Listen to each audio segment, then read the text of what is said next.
வம்புவிலும் குழாய் மாலை தோள்மேல் கையன ஆளியும் சங்கமும் ஏந்தி நம்பர் நம் இல்லம் புகுந்து நின்னார் நாகரீகர் பெரிதும் இளையர் செம்பவளம் இவர் வாயின் வண்ணம் தேவர் இவரது உருவம் சொல்லில் அம்பவளத்திலேயும் ஒப்பர் அச்சோ ஒருவர் அழகியவா. சேலம் அம்மாப்பேட்டை மெயின் ரோட்டில் உள்ள ஸ்ரீ சௌந்தரராஜ பெருமாள் தேவஸ்தானம். இந்த தேவஸ்தானமானது சுமார் 100 வருஷங்களாக இந்த எம்பெருமான் கோவில் கொண்டு அருள் பாலித்து வருகிறார். சுமார் 100 வருடங்களுக்கு முன்பு இந்த எம்பெருமான் இங்கே எழுந்தருளி பக்தர்களுக்கு ரட்சிக்க வேண்டுமாய் பிரார்த்தனைக்கோசரம் இந்த எம்பெருமான் இங்கே எழுந்தருளியுள்ளார். இந்த பாசுரமானது வம்புவிலும் குழாய் மாலை என்ற பாசுரம் நாகப்பட்டினம் ஸ்ரீ சௌந்தரராஜ பெருமாளுக்கு திருமங்கை ஆழ்வாரால் மங்களாசாசனம் செய்யப்பட்டது. இந்த பாசுரம் இந்த எம்பெருமானுக்கு வம்புவிலும் துழாய் மாலை என்கிற பாசுரம் எம்பெருமான் இந்த சௌந்தரராஜனுக்கு பொருந்தும் என 1932 திருமலை திருப்பதி தேவஸ்தானம் சின்னஜீயர் சுவாமிகளால் மங்களாசாசனம் செய்யப்பட்டது.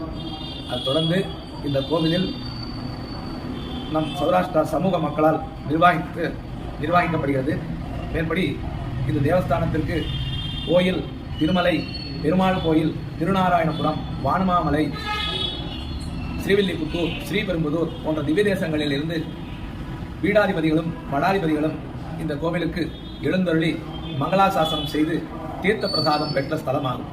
இந்த ஸ்தலத்தில் முக்கிய விசேஷமானது ஸ்ரீ எம்பெருமானுக்கு பாஞ்சரார்த்த ஆகம முறைப்படி திருவாராதனங்களும் உற்சவாதிகளும் நடைபெற்று வருகின்றன.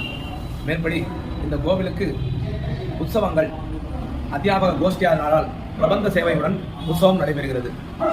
உற்சவங்கள் காலங்களில் புறப்பாடு காலங்களில் கோஷ்டி பிரபந்த சேவையுடன் இந்த எம்பெருமான் புறப்பாடு நடைபெறுகிறது. 2004ஆம் வருஷம் இந்த எம்பெருமானுக்கு ராஜகோபுரம் நிர்மாணித்து மகா சப்ரோட்சணமானது வெகு விமரிசையாக நடைபெற்றது.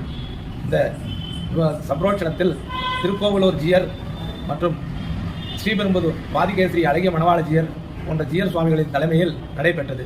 அதைத் தொடர்ந்து 2006ஆம் வருஷம் இந்த கோவிலில் தன்வந்திரி பகவான் இந்த பகுதி மக்கள் அனைவரும் நோய் நொடி இல்லாமல் இருக்க மகா தன்வந்திரி பகவான் பிரதிஷ்டை செய்து வழிபட்டு வருகின்றனர். இந்த எம்பெருமானுக்கு ரொம்ப விசேஷமான திருமேனியோட இங்கே எழுந்தருளியிருந்தால் வியாழக்கிழமை தோறும் இந்த தன்வந்திரி பகவானுக்கு அர்ச்சனை செய்து வழிபட்டு வருகின்றனர். அதைத் தொடர்ந்து 2019இல் மீண்டும் மகா சப்ரோட்சணை விசேஷமாக நடைபெற்றது.